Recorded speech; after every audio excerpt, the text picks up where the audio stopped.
Troy Tulowitzki, stride length killing your bat speed?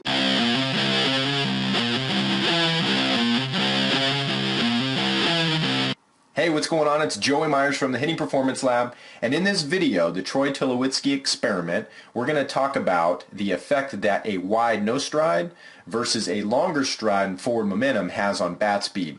We're going to look at a recent USA Today article on Troy Tulowitzki's offensive surge as of late over the last 32 games. We're going to see how he set up the experiment and the swings for the experiment, and then we're going to look at Troy Tulowitzki's swing from 2014 and 2013 and compare. The Troy Tulowitzki experiment is meant to explain the recent surge, the first 32 games of the 2014 season for Troy Tulowitzki. His offensive numbers have been through the roof. So let's see how he set up and did the swing for the experiment. So here's the setup and the swing that I used with the Troy Tulowitzki experiment. I measured bat speed using the Zepp baseball app that's attached to the knob on my bat and Bluetooth to my phone. Then I set these markers down here on the ground. I set the bat down just in front of the back marker and set the front marker a baseball or two in front of the bat.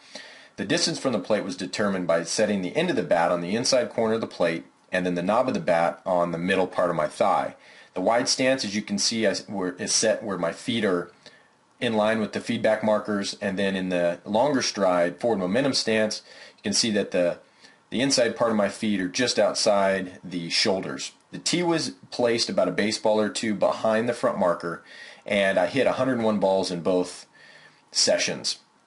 And as you can see with the swing, I tried to keep everything the same except for adding forward momentum. Now as you can see, even with the wide stance, no momentum, I'm still creating some momentum, but not quite as much as the forward momentum longer stride one.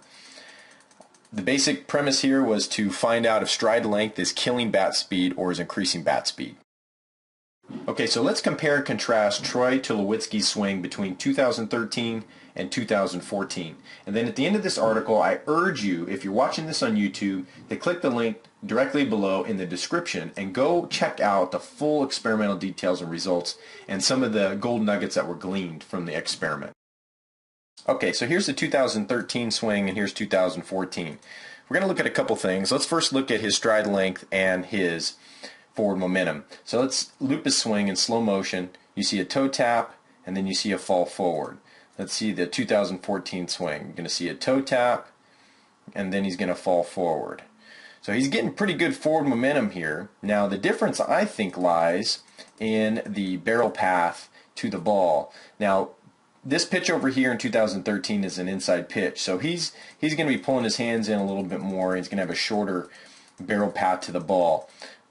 So you can see his hands pull in and you're going to see him come more of a chopping motion to the ball, where he gets a decent deep barrel path, but from right there he's a little bit more choppy, versus here he's in an outside pitch the other way, and you're going to see that barrel really lag behind, almost tipping that catcher's glove before it gets into the zone and hits the ball more center line of his body there. So that, I think, is a bigger difference, is his barrel is in the zone a little longer, whereas we need to have the same Nike swoosh barrel path on every pitch. We just hit the pitches at different points on that path.